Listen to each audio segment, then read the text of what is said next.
Hi, I'm Chad Burrows, and thank you for visiting my YouTube channel. Hey, on this channel, I talk about all things Lean Six Sigma.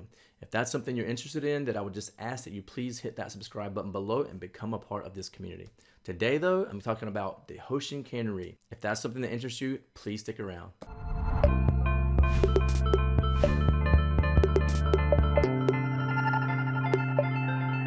So first of all, what is Hoshin Kanri? Well, simply stated, Hoshin Kanri is a method for ensuring the strategic goals of a company.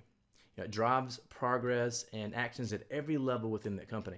This eliminates the waste that comes from inconsistent direction and poor communication. The Hoshin Kanri strives to get every employee pulling in the same direction and at the same time.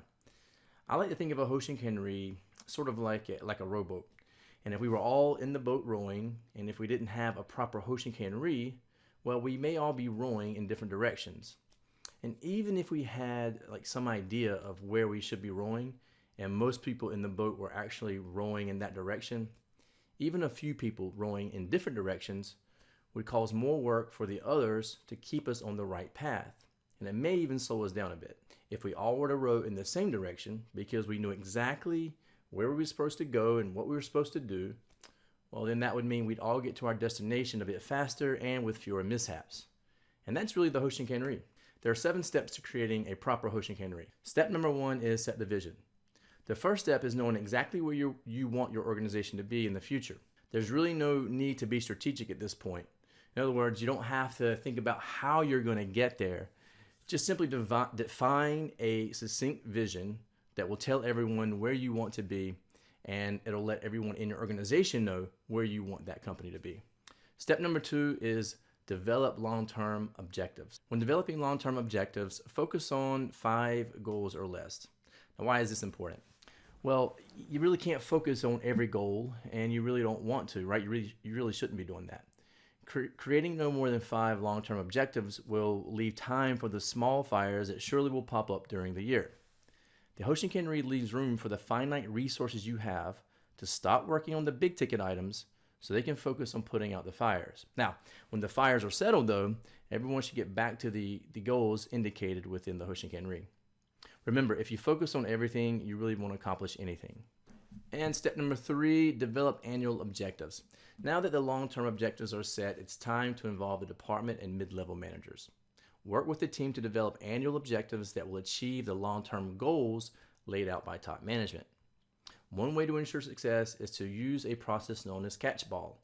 Catchball involves a back and forth exchange between top management and middle management to ensure the goals are understood and alignment can be made between the tactical actions and the strategic goals. Step number 4, time for action.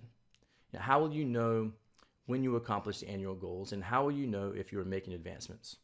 This is where we set improvements that will enable us to achieve our annual goals, which in turn will enable us to achieve our strategic vision. And step number 5, review and adjust. So far, the steps have focused on cascading strategic goals down through the levels of the company, from top management all the way down to the plant floor. The review and adjust step is more about flowing that information or results back up. Information about progress and results is crucial to the overall strategy.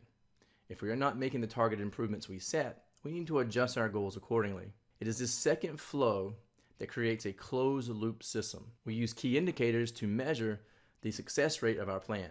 So for example, if we set our metrics around QCD, quality, cost, and delivery, we'd make sure to review the QCD metrics on a regular basis. Progress should be tracked continuously and reviewed formally on a regular basis.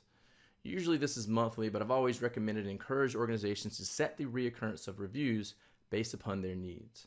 This is not a one-size-fits-all tool. And step number 6 is annual review and next year planning. Towards the end of the year, you'll want to sit down with the team and review the current state of the key process indicators versus where you had planned to be. Now, this is the time to reflect and document lessons learned as well as make adjustments for the upcoming year. You know, people perform best when they know they have a purpose, right? We want to know that we're working for something. When we understand not just what to do, but why we're doing it. Why is it important? You know, one of the benefits of Hoshin Kanri is that it can help create that purpose. Provides focus and drives towards specific goals, and that's what we want to keep everyone moving in the same direction. You know, it's worth the time and effort it takes up front to implement a Hoshin Kanri in an organization.